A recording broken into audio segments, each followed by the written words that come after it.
Alam mo ba ang wikang Pilipino? Kung hindi, halina tayo at tumungo na sa pagtatalakay ng wikang Pilipino.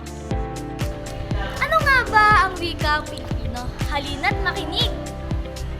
Ang wikang Pilipino ay ating pinamulatan at kinagisnan mula pa lamang sa ating mga ninyo. Ang wikang Pilipino ay dala natin upang tayo ay makipag-usap sa kapwa nating Pilipino. Ngunit tila yata, tayo ay pinakain na o naluluto na tayo ng teknolohiya.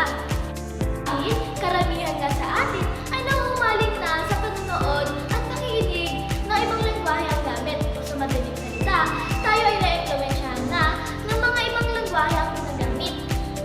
Pero alam mo ba, ika nga ng ating bayani na si Jose Protasio Rizal Mercado y Alonso Riolanda o mas kilala bilang Dr. Jose Rizal ay ang hindi magmahal sa sariling wika ay masigit pa sa hayop at malansang isda. Kaya naman, tayo bilang Pilipino ay kailangan natin o mas kailangan pa natin na pahalagahan natin ang sarili nating wika dahil ang mga Pilipino ay iisa ang puso. Mula sa Santo Niño Ilaya National High School, sana po ay marami kayong natutunan. Bye-bye!